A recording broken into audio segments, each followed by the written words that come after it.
अस्सलाम वालेकुम। Welcome to my YouTube channel. तो आज का जो टॉपिक है वो है पेरिफेरल नर्वस सिस्टम में ऑटोनॉमिक नर्वस सिस्टम। अगर हम नर्वस सिस्टम की डिवीजन को देखें तो नर्वस सिस्टम को डिवाइड किया गया है टू मेन नर्वस सिस्टम में, जिसमें एक है central nervous system and second है peripheral nervous system. Central nervous system में आ जाता है ब्रेन और स्पाइनल कॉर्ड। ब्रेन को और स्पाइनल कॉर्ड को हम ऑलरेडी डिस्कस कर चुके हैं, मीन्स कि हम अपने सेंट्रल नर्वस सिस्टम को कंप्लीट कर चुके हैं। अब आती है बारी पेरिफेरल नर्वस सिस्टम की। पेरिफेरल नर्वस सिस्टम में क्या होती हैं, टू टाइप्स ऑफ नर्व्स आ जाती हैं। सेंट्रल नर्वस सिस्टम में ब्रेन एंड स्पाइनल कॉर्ड आ जाएगा और पेरिफेरल नर्वस सिस्टम में वो नर्व्स आ जाएंगे जो कि हमारे ब्रेन एंड स्पाइनल कॉर्ड से निकलती हैं, और ये कहाँ पे होती है, हमारी पेरिफ्रीज में होती हैं।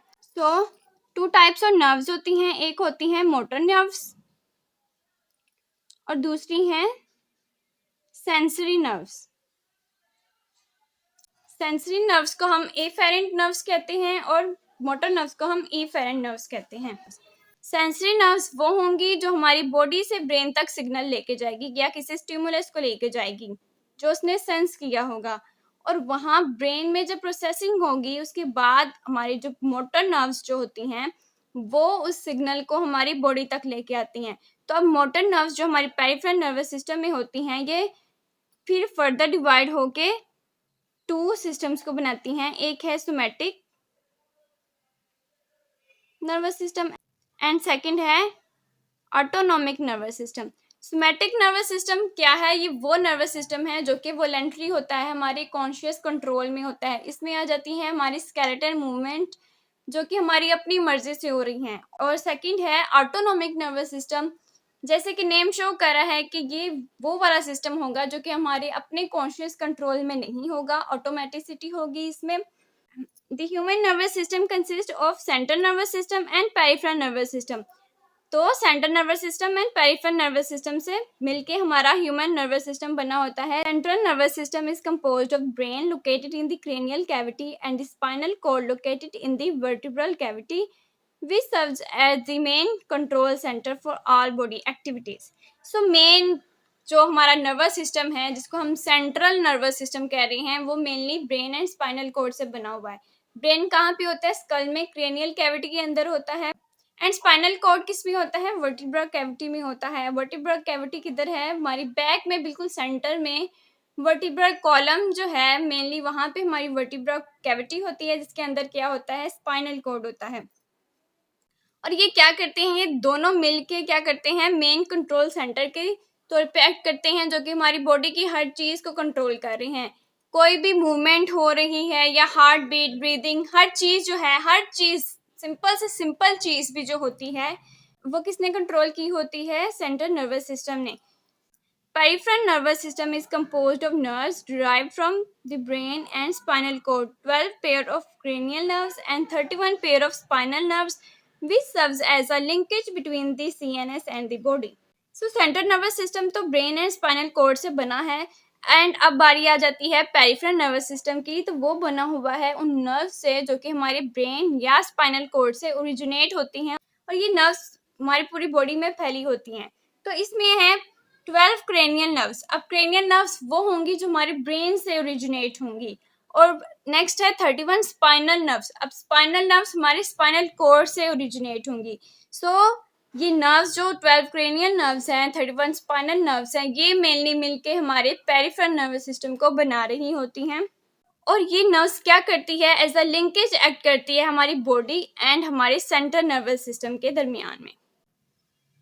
अब ये नर्व्स क्या करेंगी, जो हमारी पेरिफ्रीज में प्रेजेंट है, ये नर्व्स हमारे इन्वायरमेंट में जो चीज़ें हैं या जो चेंजिंग है उसको सेंस करेंगी और उस इंफॉर्मेशन को लेके आएगी हमारी ब्रेन की तरफ। ब्रेन में वो इंफॉर्मेशन प्रोसेस होगी और फिर जब हमारी ब्रेन से मैसेज आएगा वापस उन नर्व्स की तरफ, तो वो आगे क्या करेंगी, एक एक्शन परफॉर्म करेंगी। Brain as a control centre है, लेकिन आगे जो उसके वर्कर्स हैं वो हमारी नर्व्स हैं।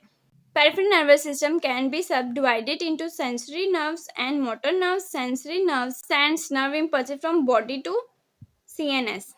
जैसे हम पहले ही डिस्कस कर चुके हैं कि पेरिफेरल नर्वस सिस्टम को motor nerves and sensory nerves पर डिवाइड किया गया है, और सेंसरी नर्व्स क्या करते हैं, ये हमारी नर्व इम्पल्सेस या सेंसरी इंफॉर्मेशन को हमारी बॉडी से सेंट्रल नर्वस सिस्टम तक लेके जाती हैं। Motor nerves are divided into somatic nervous system which regulates the voluntary contraction of the skeleton muscle। ये भी हम पहले डिस्कस कर चुके हैं कि somatic nervous system मेनली क्या है। ये voluntary nervous system है जिसको हम अपनी मर्जी से कंट्रोल करते हैं, और इसमें आ जाते हैं skeletal muscles की contraction and autonomic nervous system which regulates the involuntary control of smooth cardiac muscles and glands। और ऑटोनॉमिक नर्वस सिस्टम क्या है, इसमें ऑटोमेटिसिटी आ जाती है। ये इनवोलेंट्री नर्वस सिस्टम है जो कि हमारे अपने कंट्रोल में नहीं है, और ये इनर्वेट करता है स्मूथ मसल्स को, कार्डियक मसल्स को और ग्लैंड्स को, और इस तरह ये हमारे ब्लड फ्लो को, कार्डियक कॉन्ट्रैक्शन या कार्डियक आउटपुट को, और जीआईटी में जो डाइजेशन वगैरह हो रही होती है उसको कंट्रोल करता है, ब्रीदिंग को कंट्रोल करता है। मीन्स के ऐसे फंक्शंस को कंट्रोल करता है जो कि हमारे अपने कंट्रोल में नहीं है। Finally the autonomic nervous system can be divided into sympathetic and parasympathetic branches where in general sympathetic nervous system stimulates activity of the effector organs and parasympathetic nerves inhibit activities of the effector or organs। अब इस sentence का क्या मतलब है कि अगर हम यहाँ पे आके इस डिवीजन को देखें कि जब हमारी motor division further somatic and autonomic nervous system में डिवाइड होती है, तो हमारा जो ऑटोनॉमिक नर्वस सिस्टम है वो फर्दर 2 डिवीजन में डिवाइड है। एक है sympathetic nervous system and second है पैरासिम्पैथेटिक नर्वस सिस्टम। अब जो सिंपैथेटिक नर्वस सिस्टम है वो है फाइट और फ्लाइट मोड, और जो पैरासिम्पैथेटिक नर्वस सिस्टम है ये है rest and digest mode. Mainly कि जो हमारा सिंपैथेटिक नर्वस सिस्टम होता है ये हमारी बॉडी एक्टिविटीज को स्टिमुलेट करता है। इन विच कंडीशन, ऐसी कंडीशन में जब आपकी बॉडी एक एंशियस स्टेट में चली जाए, एक फाइट और फ्लाइट स्टेट में चली जाए।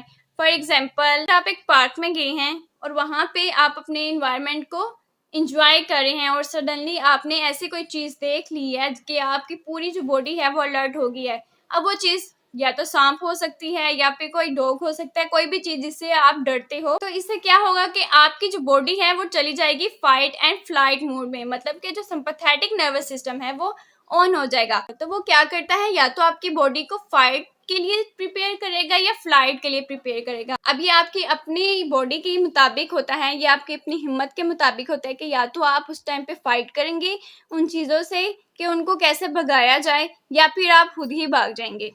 तो ऐसे कंडीशन में क्या होता है कि सिंपैथेटिक नर्वस सिस्टम हमारी जो अफेक्टर ऑर्गन्स हैं उनकी एक्टिविटीज को स्टिमुलेट कर रहा होता है। इसमें एग्जांपल में आ जाएगा हार्ट। हार्ट का जो प्रेशर होता है उसका आउटकम होता है वो या उसका आउटपुट जो होता है वो इंक्रीज कर दिया जाता है, उसकी हार्ट बीटिंग जो होती है वो इंक्रीज कर दी जाती है ताकि ज़्यादा से ज़्यादा जो ब्लड है वो आपके ब्रेन तक जाए, और आपकी जो थिंकिंग प्रोसेस है वो ज़्यादा एफिशिएंट किया जाए कि आप कैसे उससे या तो फाइट कर सकते हैं या फ्लाइट कर सकते हैं।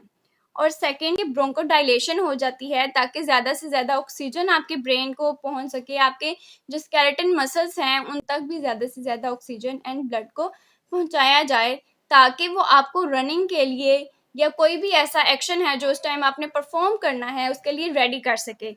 सो मेनली जो हमारा सिंपैथेटिक नर्वस सिस्टम है वो हमें फाइट और फ्लाइट मोड के लिए एक्टिव कर रहा होता है, अलर्ट कर रहा होता है या प्रिपेयर कर रहा होता है। एंड यहाँ पे एक और बात है कि एक्सेप्ट डाइजेस्टिव ऑर्गन्स। अब ये क्या है कि हमारी जो सिंपैथेटिक नर्वस सिस्टम है ये सारी चीज या सारी एक्टिविटीज को स्टिमुलेट कर रहा है, उसको बढ़ा रहा है, लेकिन ये डाइजेस्टिव ऑर्गन्स की जो वर्किंग है उसको इनहिबिट कर लेता है।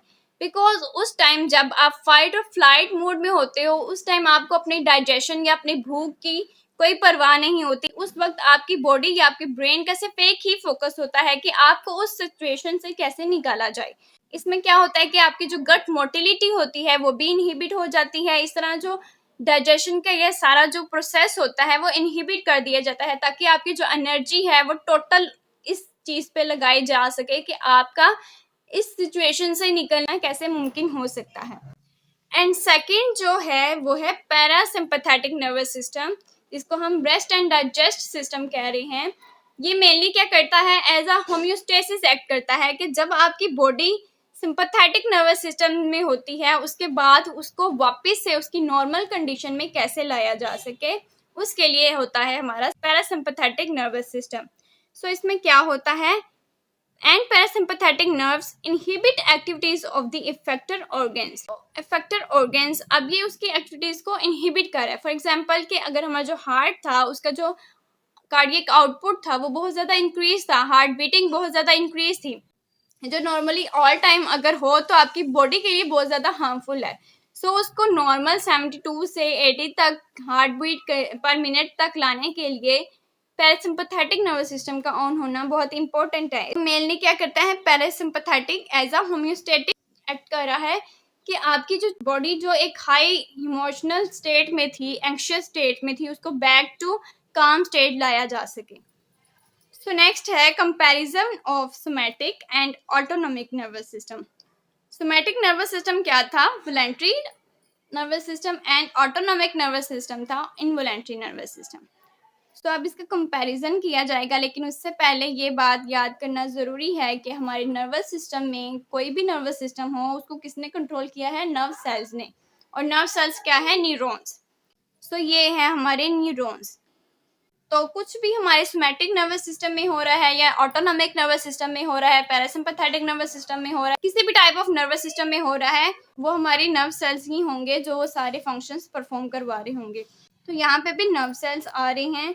अब यहाँ पे ये बताया गया है कि सोमैटिक नर्वस सिस्टम में कैसे नर्व सेल्स होते हैं और वो किस तरह जो अपने एक्शन को परफॉर्म कर रहे होते हैं, और ऑटोनॉमिक नर्वस सिस्टम में कैसे नर्व सेल्स होते हैं और वो किस तरह अपने फंक्शन को परफॉर्म कर रहे होते हैं। तो सबसे पहले यहाँ पे है सोमैटिक नर्वस सिस्टम, फिर आ जाते हैं हमारा ऑटोनॉमिक नर्वस सिस्टम, जिसकी फर्दर 2 डिवीजन है, sympathetic nervous system and parasympathetic nervous system. अब इसमें मेनली हम क्या क्या देखेंगे कि हमारे सेंट्रल नर्वस सिस्टम में which part of neuron present है, हमारे पेरिफेरल नर्वस सिस्टम में कौन सा पार्ट है न्यूरॉन का, फिर वो किस टाइप ऑफ न्यूरोट्रांसमीटर्स को रिलीज कर रहे हैं। अब न्यूरोट्रांसमीटर्स क्या है, मेनली ये वो हार्मोन्स हैं। अगर हम ऑटोनॉमिक नर्वस सिस्टम की बात करें ना, तो ऑटोनॉमिक नर्वस सिस्टम कैसे अपनी एक्शन को परफॉर्म करता है, ये हमारे एंडोक्राइन सिस्टम के साथ मिलकर अपने एक्शन को परफॉर्म कर रहा है। अब एंडोक्राइन सिस्टम मेनली क्या है, एंडोक्राइन सिस्टम क्या होता है कि वो हार्मोन्स को रिलीज करता है। Different type of hormones release होते हैं ब्लड में और वो अपने एक्शन को परफॉर्म करते हैं। न्यूरोट्रांसमीटर्स क्या है, मेनली ये मैसेंजर्स होते हैं, हार्मोन्स होते हैं। अब न्यूरोट्रांसमीटर का क्या एक्शन है कि फॉर एग्जाम्पल ये एक न्यूरॉन है, एक न्यूरॉन की एंडिंग हुई तो उसके साथ ही बाकी दूसरा न्यूरॉन आएगा। अब यहाँ पे जो मैसेज था वो एक इलेक्ट्रिकल इम्पल्स के तौर पे ट्रेवल कर रहा था, लेकिन जैसे ही वो उसकी एंडिंग में पहुंचेगा तो वो एज आ इलेक्ट्रिकल इम्पल्स ही नहीं सेकंड में ट्रेवल हो जाएगा। पहले उसको उस सिग्नल को इलेक्ट्रिक इम्पल्स से केमिकल्स में चेंज करना पड़ेगा जो कि उसके साइनेप्स में आएंगे और फिर सेकंड के साइड बाइंड करेंगे और फिर सेकंड में नर्व इम्पल्स जनरेट होगी। इस तरह जो हमारा कोई भी टाइप ऑफ नर्वस सिस्टम होता है वो एक्ट करता है। तो अब बात करते हैं सोमैटिक नर्वस सिस्टम की। सोमैटिक नर्वस सिस्टम का जो न्यूरॉन होता है, एक तो वो बहुत ज़्यादा लॉन्ग होते हैं, उनमें कोई गैंग्लियन नहीं होता। सेकंड वो होते हैं हाईली माइलिनेटेड एक्सन्स। माइलिनेटेड क्या मतलब है कि इसमें माइलिन शीथ होती है जो एक फैटी लेयर होती है जो कि नर्व इम्पल्स को फास्ट ट्रेवल करने में हेल्प करती है, बिकॉज नर्व इम्पल्स यहाँ से जंप कर करके जल्दी से ट्रेवल कर जाती है। और सोमैटिक नर्वस सिस्टम में जो न्यूरोट्रांसमीटर रिलीज होता है वो एसिटाइलकोलिन है। अब यहाँ पे बात की जाए तो various type of neurotransmitters present होते हैं, acetylcholine, norepinephrine, epinephrine, serotonin, dopamine और भी बहुत ज़्यादा टाइप ऑफ न्यूरोट्रांसमीटर्स हैं। लेकिन अगर ऑटोनॉमिक नर्वस सिस्टम की बात करें तो उसमें एसिटाइलकोलिन, नोरेपिनेफ्रिन एंड एपिनेफ्रिन जो है ये बहुत इंपॉर्टेंट है। मेनली इन्हीं का एक्शन होता है। एसिटाइलकोलिन रिलीज किया जाता है एट इफेक्टर साइट्स, ठीक है, कि आपके इफेक्टर के पास जाके इस न्यूरॉन ने एसिटाइलकोलिन को रिलीज करना है और उसके बाद क्या होगा कि आपके इफेक्टर के ऊपर रिसेप्टर्स होंगे जो कि एसिटाइलकोलिन को बाइंड करवाएंगे और किसी भी एक्शन को परफॉर्म करेंगे। क्योंकि सोमैटिक नर्वस सिस्टम क्या करता है, मेनली ये स्केलेटन मूवमेंट को कंट्रोल करता है, इसीलिए कि ये एसिटाइलकोलिन रिलीज करेगा एफेक्टर मसल्स के पास में और वो उसके साथ बाइंड करेंगे और मसल अपने एक्शन को परफॉर्म करेंगे। और ये इनका इफेक्ट क्या होता है, बेसिकली ये स्टिमुलेटरी होते हैं, इन्होंने स्टिमुलेट करना होता है किसी भी एक्शन को। अब नेक्स्ट आ जाते हैं ऑटोनोमिक नर्वस सिस्टम। अब इसमें आएगा पहले सिंपैथेटिक नर्वस सिस्टम एंड फिर आएगा पैरासिम्पैथेटिक नर्वस सिस्टम। अब सिंपैथेटिक नर्वस सिस्टम में क्या होता है, मेनली 2 टाइप्स ऑफ न्यूरॉन्स होते हैं। इसमें होते हैं प्री गैंग्लियोनिक न्यूरॉन्स, फिर आता है गैंग्लियन एंड फिर आता है पोस्ट गैंग्लियोनिक न्यूरॉन्स। अब गैंग्लियन क्या है, ये क्लस्टर ऑफ सेल बॉडीज होता है। सेल बॉडीज किसकी, पोस्ट गैंग्लियोनिक न्यूरॉन्स की जो सेल बॉडीज होती हैं उनका क्लस्टर होता है। ये है प्री गैंग्लियोनिक, प्री गैंग्लियोनिक मतलब कि गैंग्लियन से पहले, और ये है पोस्ट गैंग्लियोनिक मीन्स के गैंग्लियन के बाद। अब ये चेन ऑफ न्यूरॉन्स होते हैं जो अपने एक्शन को परफॉर्म करते हैं। अब उन चेन ऑफ न्यूरॉन्स में pre ganglionic and post ganglionic neurons आते हैं। सो अगर हम सिंपैथेटिक के प्री गैंग्लियोनिक न्यूरॉन को देखें तो वो लाइटली माइलिनेटेड होती हैं, मीन्स कि उनमें जो माइलिन शीथ होती है वो बहुत कम होती है, और जो पोस्ट गैंग्लियोनिक न्यूरॉन्स हैं वो नॉन माइलिनेटेड होते हैं, मीन्स कि उनमें माइलिन शीथ प्रेजेंट ही नहीं होती। सो अब एक और बात है कि pre ganglionic and post ganglionic के बीच में जो गैंग्लियन है, जहाँ पे साइनेप्स बन रही है, वहाँ पे कौन सा न्यूरोट्रांसमीटर रिलीज किया जा रहा है, इसको हम कहेंगे गैंग्लियोनिक न्यूरोट्रांसमीटर। और ये यहाँ पे या किसी भी जगह पे एसिटाइलकोलिन ही होगा। अब इस एसिटाइलकोलिन ने पोस्ट गैंग्लियोनिक के फैक्टर के साथ बाइंड करना है और अपने एक्शन को परफॉर्म करना है। और वो एक्शन क्या होगा कि इस न्यूरॉन में नर्व इम्पल्स को जनरेट करना है, और पोस्ट गैंग्लियन ने एंड पे जाके एक न्यू न्यूरोट्रांसमीटर को रिलीज करना है, जो कि इन दिस केस अब क्या है, नॉर एपिनेफ्रिन, और इसको हम कहेंगे इफेक्टर न्यूरोट्रांसमीटर। ये है गैंग्लियोनिक न्यूरोट्रांसमीटर और ये होगा इफेक्टर न्यूरोट्रांसमीटर, जो कि हमारे इफेक्टर ऑर्गन्स के पास में रिलीज किया गया है। फिर इसके अकॉर्डिंग जो यहाँ पे हार्मोन्स रिलीज किए जाते हैं उसके अकॉर्डिंग हमारे जो इफेक्टर ऑर्गन्स हैं वो वर्क करते हैं। कॉमनली जो सिंपैथेटिक नर्वस सिस्टम होता है उसमें 2 टाइप्स ऑफ न्यूरॉन्स होते हैं, लेकिन कुछ एक्सेप्शनल केसेस भी हैं जिसमें आ जाता है एड्रिनल मेड्यूला। एड्रिनल मेड्यूला के केस में क्या होता है कि एक ही न्यूरॉन एड्रिनल मेड्यूला के पास एसिटाइलकोलिन को रिलीज करता है, जो कि हमारे एड्रिनल मेड्यूला के रिसेप्टर्स के साथ बाइंड करता है, और इसके रिजल्ट में हमारे एड्रिनल मेड्यूला क्या करता है कि एपिनेफ्रिन और नॉर एपिनेफ्रिन को रिलीज करता है इनटू ब्लड वेसल्स। तो मेनली इस जगह पे देखा जाए तो ये बात समझ आती है कि कैसे हमारा ऑटोनोमिक नर्वस सिस्टम हमारे एंडोक्राइन सिस्टम के साथ मिलकर अपने एक्शन को परफॉर्म कर रहा है। ये जो ब्लड में दोनों हार्मोन्स गए हैं इनके अकॉर्डिंग हमारे जो आगे इफेक्टेड ऑर्गन्स हैं उन्होंने वर्क करना है। अब पैरासिम्पैथेटिक में क्या हो रहा है कि यहाँ पे भी 2 न्यूरॉन्स हैं, एक है pre ganglionic neurons and second है पोस्ट गैंग्लियोनिक न्यूरॉन्स, और यहाँ पे भी जो गैंग्लियोनिक ट्रांसमीटर है वो एसिटाइलकोलिन है। लेकिन यहाँ पे जो डिफरेंस आ जाता है sympathetic and parasympathetic nervous system के दरमियान वो ये है कि effector neurotransmitter in the case of parasympathetic आ जाता है एसिटाइलकोलिन, और in the case of sympathetic आ जाता है नोरएपिनेफ्रिन। नोरएपिनेफ्रिन और epinephrine mainly as a stress hormone act करते हैं। अब कुछ ऑर्गन्स ऐसे होते हैं कि उनमें दोनों इनर्वेशन होती है या डुअल इनर्वेशन होती है, मीन्स के हार्ट, फॉर एग्जांपल हार्ट, इसमें सिंपैथेटिक इनर्वेशन भी है एंड पैरासिम्पैथेटिक इनर्वेशन भी है, और ये आपके इन्वायरमेंट के अकॉर्डिंग होता है कि कौन सा नर्वस सिस्टम डोमिनेट करेगा। नॉर्मली ऐसे कंडीशन में जहाँ पे कोई अलार्मिंग सिचुएशन नहीं है तो आपका पैरासिम्पैथेटिक नर्वस सिस्टम डोमिनेट करेगा और आपका जो हार्ट है वो नॉर्मली बीट कर रहा होगा। लेकिन जैसे ही सिंपैथेटिक कंडीशन आएगी, कोई अलार्मिंग कंडीशन आएगी, तो सिंपैथेटिक नर्वस सिस्टम ऑन हो जाएगा और आपका हार्ट जो है वो बहुत ज़्यादा बीट करना शुरू कर जाएगा। Autonomic nervous system together with the endocrine controls the body internal organs. So already discuss कर चुके हैं कि हमारे जो ऑटोनॉमिक नर्वस सिस्टम है वो कैसे हमारे एंडोक्राइन सिस्टम के साथ मिलके, like in the case of adrenal medulla, हमारी बॉडी के इंटरनल ऑर्गन्स के फंक्शंस को परफॉर्म या कंट्रोल कर रहे होते हैं। It innervates smooth muscles, cardiac muscles, glands, controlling the circulation of blood, activity of the GI tract and body temperature.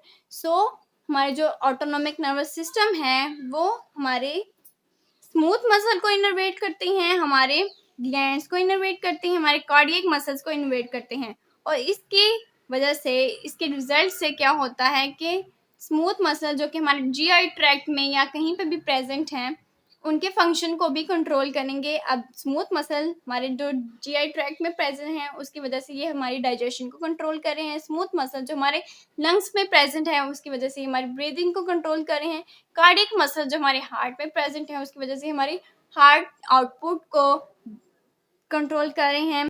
और इस तरह स्मूथ मसल्स जो हमारे ब्लड वेसल्स में होते हैं, उसकी वजह से हमारी ब्लड फ्लो को कंट्रोल कर रहे हैं। सो ऑटोनॉमिक नर्वस सिस्टम इन चीज़ों को कंट्रोल कर रहा होता है। सो अब आ जाते हैं, बात करते हैं ऑटोनॉमिक नर्वस सिस्टम की कैरेक्टरिस्टिक्स की। Innervate smooth muscles, cardiac muscles and gland of internal organs. Already discuss कर चुके हैं कि हमारे ऑटोनॉमिक नर्वस सिस्टम इन सारी चीज़ों को इनरवेट करता है। इनवॉलेंट्री एंड और रिफ्लेक्सेस कंट्रोल। और जो हमारा ऑटोनॉमिक नर्वस सिस्टम होता है, ये क्या होता है, ये इनवॉलेंट्री होता है और इसको कंट्रोल किसने किया होता है, रिफ्लेक्सेस ने। टू न्यूरॉन चेन, तो इसमें बेसिकली दो न्यूरॉन आ जाते हैं, एक होती है प्री गैंग्लियोनिक न्यूरॉन एंड एक होता है पोस्ट गैंग्लियोनिक न्यूरॉन। अब प्री गैंग्लियोनिक न्यूरॉन क्या होगा, ओरिजिनेट इन द ब्रेन और स्पाइनल कोड। अब ये वो वाला न्यूरॉन होगा जो कि हमारे ब्रेन या स्पाइनल कोड से ओरिजिनेट हो रहा है। एंड पोस्ट गैंग्लियोनिक न्यूरॉन क्या होगा, originate in the ganglionic located outside the central nervous system. दो टाइप ऑफ न्यूरॉन्स हैं। एक न्यूरॉन है जो हमारे सेंट्रल नर्वस सिस्टम से निकल रहा है, उसको हम कहेंगे प्री गैंग्लियोनिक न्यूरॉन। और फिर आएगा हमारा गैंग्लियन, और यहाँ पे जो सेल बॉडी है वो है पोस्ट गैंग्लियोनिक न्यूरॉन्स की, और वहां से जो न्यूरॉन निकलेगा उसको हम कहेंगे कि ये पोस्ट गैंग्लियोनिक न्यूरॉन है। तो ये वाला जो प्री गैंग्लियोनिक न्यूरॉन होता है वो शुरू कहाँ पे होता है, ब्रेन एंड स्पाइनल कॉर्ड से, लेकिन एंड कहाँ पे होता है, गैंग्लियन में।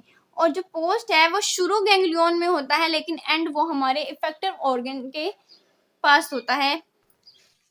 अब यहाँ पे आ जाती है next, anatomy of autonomic nervous system. Basically anatomy of autonomic nervous system में क्या बताया गया है कि parasympathetic and sympathetic nervous system originate कहाँ से हो रहा है। तो सबसे पहले पैरासिम्पैथेटिक नर्वस सिस्टम की बात करें तो पैरासिम्पैथेटिक नर्वस सिस्टम हमारे क्रेनियल पार्ट से और हमारे सार्कल पार्ट से ओरिजिनेट होता है। क्रेनियल नर्व्स मींस के जो ब्रेन से ओरिजिनेट होंगी, एंड सार्कल नर्व्स जो हमारे स्पाइनल कॉर्ड से ओरिजिनेट होंगी। तो यहाँ पे अगर बात की जाए क्रेनियल नर्व्स की जो कि हमारे पैरासिम्पैथेटिक नर्वस सिस्टम को बना रही हैं, तो वो क्रेनियल नर्व्स 3, जिसको हम कहेंगे ऑक्यूलोमोटर। फिर आएगी क्रेनियल नर्व 7, जिसको हम कहेंगे फेशियल। फिर आएगी क्रेनियल नर्व्स 9, जिसको हम कहेंगे ग्लोसोफेरेंजियल। एंड फिर आएगी क्रेनियल नर्व्स 10, जिसको हम कहेंगे वेगस।